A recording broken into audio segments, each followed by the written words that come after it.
ദൈവനാമം മഹത്വപ്പെടുമാറാകട്ടെ. ദൈവത്തിന് സ്തോത്രം. ഈ ഭൂമിയിൽ നമ്മൾ ഏതുമില്ല, നമ്മളൊന്നും നേടിയിട്ടുമില്ല. എല്ലാം ദൈവത്തിന്റെ ദാനം തന്നെയാണ്. അവിടുന്ന് തന്നതല്ലാതെ ഒന്നും നമ്മുടെ ജീവിതത്തിലില്ല. ദൈവം തന്ന നന്മകൾക്കെല്ലാം നന്ദി അർപ്പിച്ചുകൊണ്ട് ഇന്നത്തെ പ്രഭാത ചിന്തയിലേക്ക് നമുക്ക് കടക്കാം. ഓരോ സാഹചര്യത്തിലും ക്രിസ്തു പുതിയ അനുഗ്രഹങ്ങൾ നമുക്ക് തരുന്നു എന്നതാണ് നമ്മുടെ ഇന്നത്തെ ചിന്താവിഷയം. ഓരോ സാഹചര്യത്തിലും ക്രിസ്തു പുതിയ അനുഗ്രഹങ്ങൾ തരുന്നു എന്നതാണ് നമ്മുടെ ഇന്നത്തെ ചിന്താവിഷയം. നമുക്കൊരു വാക്യം നോക്കാം. എന്റെ ആത്മാവെ, നീ വിഷാദിച്ച് ഉള്ളിൽ ഞരങ്ങുന്നത് എന്ത്? ദൈവത്തിൽ പ്രത്യാശ വയ്ക്കുക, അവൻ എൻ്റെ മുഖപ്രകാശ രക്ഷയും എൻ്റെ ദൈവവും ആകുന്നു എന്നിങ്ങനെ ഞാൻ ഇനിയും അവനെ സ്തുതിക്കും. സങ്കീർത്തനം 42:11 വാക്യം. നമ്മൾ ഈ ഭൂമിയിൽ ജീവിക്കുമ്പോൾ പലവിധമായ ദുഃഖങ്ങൾ നേരിടുന്നു. അതിന് കാരണം നമ്മുടെ വിവേകപൂർവമല്ലാത്ത തീരുമാനങ്ങളാണ്. നാം നമ്മുടെ സ്വന്തം ഇഷ്ടപ്രകാരമുള്ള മാർഗങ്ങൾ അല്ലെങ്കിൽ ജീവിത രീതികൾ തിരഞ്ഞെടുക്കുമ്പോൾ നമുക്ക് കഷ്ടതയും ദുഃഖവും ഉണ്ടാകുന്നു. ദൈവത്തിന്റെ വിശ്വസ്തതയ്ക്കെതിരെ നാം ചിന്തിക്കുന്നത് കൊണ്ടാണ്, ദൈവത്തിന്റെ ഇഷ്ടങ്ങൾക്കെതിരെ പിറുപിറുക്കുന്നത് കൊണ്ടാണ് നാം തെറ്റായ തീരുമാനങ്ങളിലേക്ക് കടന്നു പോകുന്നത്. നമുക്ക് നൽകപ്പെടുന്ന കഷ്ടതകൾ നമ്മളെ വിശുദ്ധീകരിക്കുവാനുള്ള ഒരു ഉപാധിയാണ് എന്ന് നാം ചിന്തിക്കണം.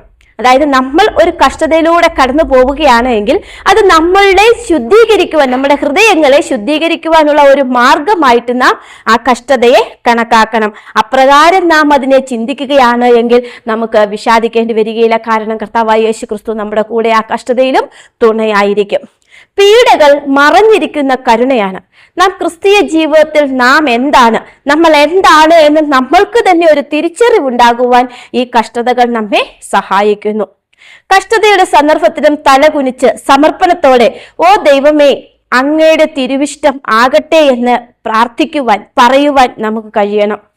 ക്രിസ്തുവിന്റെ ക്രൂശ് മരണ സമയത്ത് ക്രിസ്തു പ്രാർത്ഥിച്ചത് എപ്രകാരമാണെന്ന് നമുക്ക് ഏവർക്കും അറിയാം. ദൈവമേ, ഈ പാനപാത്രം എങ്കിൽ നിന്നും മാറ്റേണമേ, എങ്കിലും ഞാൻ ഇച്ഛിക്കും പോലെയല്ല അങ്ങ് ഇച്ഛിക്കും പോലെ ആകട്ടെ എന്നാണ്. അത് കർത്താവായ യേശു ക്രിസ്തുവിന്റെ ഇഷ്ടമല്ല പറഞ്ഞത്. ഒരു കാര്യം അപേക്ഷിച്ചു, പക്ഷേ എന്നിട്ട് പറയുന്നത് എന്താണ്? ഞാൻ ഇച്ഛിക്കും പോലെയല്ല അങ്ങ് ഇച്ഛിക്കും പോലെ ആകട്ടെ എന്നാണ്. നമുക്ക് ഇയ്യോബിന്റെ കാര്യം അറിയാം. ഇയ്യോബ് അനുഭവിച്ച കഷ്ടം നമുക്കറിയാം. സകല സമ്പത്തും നഷ്ടപ്പെട്ട് ദേഹമാസകലം വരട്ടിച്ചോറി പിടിച്ച് കഷ്ടപ്പെട്ടു. ഓരോ നഷ്ടങ്ങളും ദാസന്മാർ വന്ന് അറിയിച്ചപ്പോൾ ഇയ്യോബ് പറഞ്ഞത് എന്താ? യഹോവ തന്നു, യഹോവ എടുത്തു, ദൈവനാമം മഹത്വപ്പെടുമാറാകട്ടെ. ആമേൻ, സ്തോത്രം. നമ്മുടെ കഷ്ടതകൾ മൂശകളാണ്, നമ്മെ ശുദ്ധീകരിക്കുന്ന മൂശകൾ.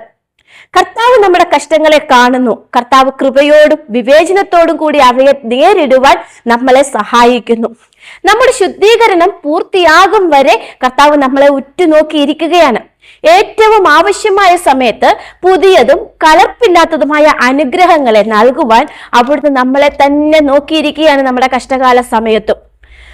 അപ്പോൾ നമ്മൾക്ക് അപകടവേളകളിൽ തക്കതായ സഹായവും, ശക്തി വേണ്ട സമയത്ത് ശക്തിയും, ഏകാന്തതയിൽ ഒരു സ്നേഹിതനെ പോലെയും, ദുഃഖ സമയങ്ങളിൽ നമ്മളെ ആശ്വസിപ്പിക്കുന്ന മാനുഷികവും ദൈവികവുമായ സഹതാപവും ഈ ആവശ്യമായ സന്ദർഭങ്ങളിലെല്ലാം ദൈവം ഒരുക്കുന്നു. ദൈവത്തിന് പ്രവർത്തിക്കേണ്ടത് ഏത് സമയത്താണ് പ്രവർത്തിക്കേണ്ടതെന്ന് കർത്താവായ യേശുക്രിസ്തുവിന് തന്നെ അറിയാം. ആ തക്കതായ സമയത്ത് ദൈവം നമുക്ക് വേണ്ടി പ്രവർത്തിക്കുക, വഴിയൊരുക്കുക തന്നെ ചെയ്യും. ആമേൻ, ദൈവത്തിന് സ്തോത്രം. നാം നമ്മുടെ സ്വർഗീയ ഭവനത്തിലേക്കുള്ള യാത്രയിലാണ് ഈ ഭൂമിയിൽ. നമുക്ക് വേണ്ടി ജീവൻ നൽകി നമ്മെ സ്നേഹിച്ചവൻ നമുക്ക് വേണ്ടി കൈപ്പണിയല്ലാത്ത ഒരു നഗരം ഒരുക്കിയിട്ടുണ്ട്. ആ പുതിയ യെരൂശലേം എന്ന വിശ്രമ സ്ഥലത്തിൽ യാതൊരുവിധ ദുഃഖമോ കഷ്ടതയോ മുറവിളിയോ ഉണ്ടാകയില്ല എന്ന് വെളിപ്പാടുകാരനായ യോഹന്നാൻ പ്രവാചകൻ തന്റെ വെളിപ്പാട് പ്രവചനത്തിൽ പറഞ്ഞിരിക്കുന്നു.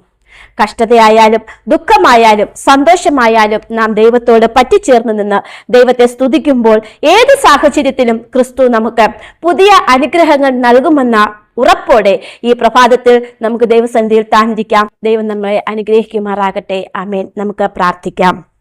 കരുണയോടെ അടിയങ്ങളെ സ്നേഹിക്കുന്ന ഞങ്ങളുടെ വാഴ്ത്തപ്പെട്ട നല്ല ദൈവമേ, ഹല്ലേലൂയ, സ്തോത്രം.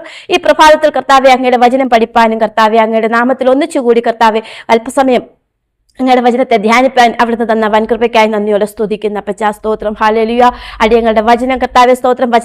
പഠനത്തിൽ അവിടുത്തെ സാന്നിധ്യം ഉണ്ടായിരുന്ന വൻകൃപയ്ക്കായി നന്ദിയോടെ സ്തുതിക്കുന്ന അപ്പച്ചാ. അടിയങ്ങൾ അങ്ങയുടെ വചനം പഠിക്കുമ്പോൾ കർത്താവേ ഹല്ലേലൂയ, ആ വചനത്തിന് അടിസ്ഥാനമായി ജീവിക്കുവാൻ കർത്താവേ സ്തോത്രം അവിടുന്ന് സഹായിക്കണമെന്ന് പ്രാർത്ഥിക്കുന്നു. കഷ്ടതയിലും കർത്താവെ അങ്ങയോട് പറ്റിച്ചേർന്ന് അങ്ങയെ സ്തുതിച്ചുകൊണ്ട് ഈ ഭൂമിയിലായിരിക്കുവാൻ അവിടുന്ന് സഹായിക്കണമെന്ന് പ്രാർത്ഥിക്കുന്ന അപ്പച്ചാ. സ്തോത്രം. അങ്ങയോട് പിറുപിറുപ്പില്ലാതെ കർത്താവേ സ്തോത്രം, അങ്ങയോട് കളർപ്പില്ലാതെ സ്നേഹത്തോടുകൂടി അങ്ങയോട് പറ്റിച്ചേർന്ന് നിൽക്കുവാൻ കർത്താവെ കഷ്ടതയിലും അങ്ങയുടെ മുഖം നോക്കി ഹല്ലേലൂയ സ്തോത്രം മുന്നോട്ട് ജീവിപ്പാൻ അവിടുന്ന് സഹായിക്കണമെന്ന് പ്രാർത്ഥിക്കുന്നു. ഇന്നേ ദിവസം കർത്താവെ അടിയങ്ങളെ എല്ലാവരെയും അങ്ങയുടെ കരങ്ങളിലേക്ക് താഴ്ത്തി സമർപ്പിക്കുന്നു. അവിടുന്ന് അനുഗ്രഹിക്കണമെന്ന് പ്രാർത്ഥിക്കുന്നു. നല്ല തീരുമാനങ്ങൾ എടുത്തുകൊണ്ട് അങ്ങയുടെ മുഖം നോക്കി ജീവിപ്പാൻ അടിയങ്ങളെ സഹായിക്കണമെന്ന് പ്രാർത്ഥിക്കുന്ന അപ്പച്ച. പലവിധ ആവശ്യങ്ങളാൽ കർത്താവെ അങ്ങയുടെ സന്നിധിയിലേക്ക് വരുമ്പോൾ കർത്താവെ അങ്ങ് ഞങ്ങളോട് കൃപ തോന്നണമെന്ന് പ്രാർത്ഥിക്കുന്ന അപ്പച്ച. സ്തോത്രം. ഹല്ലേലൂയ. അടിയങ്ങളുടെ പ്രാർത്ഥനകളും യാചനകളും കർത്താവെ സ്തോത്രം അവിടുന്ന് കേൾക്കണമെന്ന് പ്രാർത്ഥിക്കുന്ന അപ്പച്ചാ. സ്തോത്രം. ഹല്ലേലൂയ. കഷ്ടതയിലും കർത്താവേ സ്തോത്രം അങ്ങയെ വിളിപ്പാൻ, അങ്ങയോട് പ്രാർത്ഥിപ്പാൻ, അങ്ങയോട് നിലവിളിപ്പാൻ അടിയങ്ങളെ ബലപ്പെടുത്തണമെന്ന് പ്രാർത്ഥിക്കുന്ന അപ്പച്ചാ. ശക്തി വേണ്ട സമയത്ത് ശക്തിയും, കഷ്ടപ്പെടുമ്പോൾ കർത്താവേ സ്തോത്രം അതിന് ആശ്വാസവും, ദുഃഖം വരുമ്പോൾ കർത്താവേ ഹല്ലേലൂയ സഹതാപവും സ്നേഹവും നൽകുന്ന നാഥ. ഹല്ലേലൂയ. മറ്റുള്ളവർക്ക് വേണ്ടി അടിയങ്ങൾക്ക് അപ്രകാരം പ്രവർത്തിപ്പാനും ക്രിസ്തുവിലുള്ള ഭാവം തന്നെ അടിയങ്ങൾ ഉണ്ടായിരിക്കുവാനും കർത്താവെ അവിടുന്ന് സഹായിക്കണമെന്ന് പ്രാർത്ഥിക്കുന്നു. സകലവും കർത്താവേ സ്തോത്രം നന്മയ്ക്കായി കൂടി വ്യാപരിക്കണമെന്ന് യാചിക്കുന്നു. എല്ലാറ്റിലും ഉപരിയായി അവിടുന്ന് വേഗം വരണമെന്ന് പ്രാർത്ഥിക്കുന്ന അപ്പച്ചാ. സ്തോത്രം. സകലവും ഞങ്ങൾക്കായി ജീവൻ പടിഞ്ഞ യേശു ക്രിസ്തുവിന്റെ വിലയേറിയ നാമത്തിൽ തന്നെ ആമേൻ. സ്തോത്രം. ഇന്ന് പകൽക്കാലം ദൈവം നമ്മളെല്ലാവരെയും അനുഗ്രഹിക്കുമാറാകട്ടെ. അനുഗ്രഹിക്കപ്പെട്ട ഒരു പകൽക്കാലം ദൈവം നമുക്ക് തന്നിരിക്കുന്ന വൻകൃപയ്ക്കായി നന്ദിയോടെ സ്തുതിക്കുന്നു. ഏവർക്കും ഒരു ശുഭദിനം ആശംസിക്കുന്നു. ദൈവനാമം മഹത്വപ്പെടുമാറാകട്ടെ. ആമേൻ.